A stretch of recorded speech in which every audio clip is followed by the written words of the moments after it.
கர்த்தருடைய பரிசுத்தமுள்ள நாமத்திற்கு ஸ்தோத்திரம். இன்றைய நாளின் கர்த்தருடைய வார்த்தையாக தீத்துவுக்கு எழுதின நிருபம் 3ஆம் அதிகாரம் 7வது வசனம். அவர் தமது இரட்சகராகிய இயேசு கிறிஸ்து மூலமாய் அந்த பரிசுத்த ஆவியை நம்மேல் சம்பூரணமாய் பொழிந்தருளினார். என கருமையானவர்களே, இன்று பரிசுத்த ஆவியானவரை நமக்கு சம்பூரணமாய் கொடுத்திருக்கிற நம் ஆண்டவராகிய இயேசு கிறிஸ்து, அவர் தமது இரட்சகராகிய இயேசு கிறிஸ்து மூலமாய் அந்த பரிசுத்த ஆவியை நம்மேல் சம்பூரணமாய் பொழிந்திருக்கிறார். ஆகவே பரிசுத்த ஆவியானவரை பெற்றிருக்கிற நாம் இயேசு கிறிஸ்துவின் மூலமாக இந்த அற்புதமான பரிசுத்த ஆவியானவரை நாம் பெற்றிருக்கிறோம். நாம் செய்த நல்ல கிரியைகளின் நிமித்தமாக நமக்கு இந்த கிருபை கிடைக்கவில்லை. எனக்கு அருமையானவர்களை, நாம் எப்படியாக ரட்சிக்கப்பட்டோம்? உலகத்தோடு உலகத்திற்காக வாழ்ந்து கொண்டிருந்த நம்மை கர்த்தர் சந்தித்தார். அவருக்கு என்று சொல்லி அவர் தெரிந்தெடுத்தார்.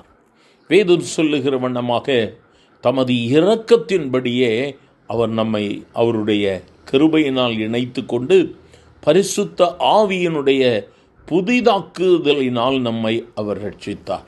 எனக்கு அருமையானவர்களே, நம்முடைய பிறப்பில் நம்ம கிறிஸ்தவர்களாக இருக்கலாம், நம்முடைய மூதந்தையர்கள் கிறிஸ்தவர்கள் தான் இருக்கலாம்.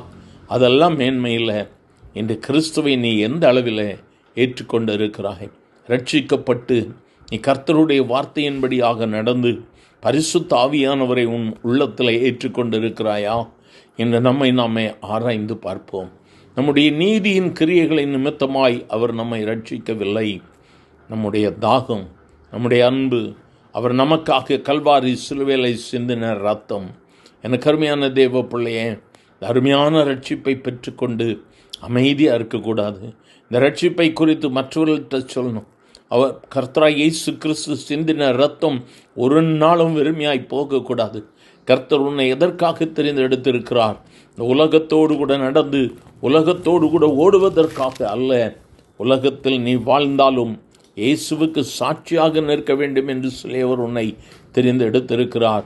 ஆகவே நாம் தர்க்கங்களை விட்டுவிட்டு மற்ற வம்ச வரலாறுகளையும் சண்டைகளையும் நியாயப்பிரமாணத்தை குறித்த வார்த்தைகளையும் விட்டுவிட்டு வேத பொருட்டான காரியங்களை விட்டுவிட்டு நம் ஆண்டவருக்கு நேராக நம்முடைய இதயத்தை திசை திருப்புவோம். இயேசுவே, எனக்கு உதவி செய்யும். உம்முடைய வார்த்தையை நான் மற்றவர்களுக்கு சொல்லி உம்மிடத்தில் மற்றவர்களை நடத்த வேண்டும் என்று சொல்லி ஆண்டவரை நோக்கி கெஞ்சி கேட்கலாமா? எங்கள் அன்பின் ஆண்டவரை, ஆசீர்வதிக்கப்பட்ட இந்த நல்ல கால வேளைக்காக நன்றி. உம்முடைய கிருபையின் நிமித்தமாக ஆண்டவரே, நீர் எங்களுக்கு கொடுத்திருக்கிற இந்த கிருபைக்காக ஸ்தோத்திரம். ஆண்டவரே, நீதியின் கிரியைகளின் நிமித்தமாக அல்ல ஆண்டவரே, உம்முடைய ரட்சிப்பு எங்களுக்கு கிருபையாக கொடுக்கப்பட்டிருக்கிறது. இந்த ரட்சிப்பை பெற்றிருக்கிற நாங்கள் அமைதியாக இல்லாதபடிக்கு பரிசுத்த ஆவியானவரை பெற்று அநேகருக்கு சாட்சியாக இருக்க, அநேகரை உமண்டை வழி நடத்த கேட்கிற ஒவ்வொருவரையும் பாத்திரங்களாக எடுத்து உபயோகப்படுத்தும். இயேசுவின் நாமத்தில் பிதாவே, ஆமென், ஆமென்.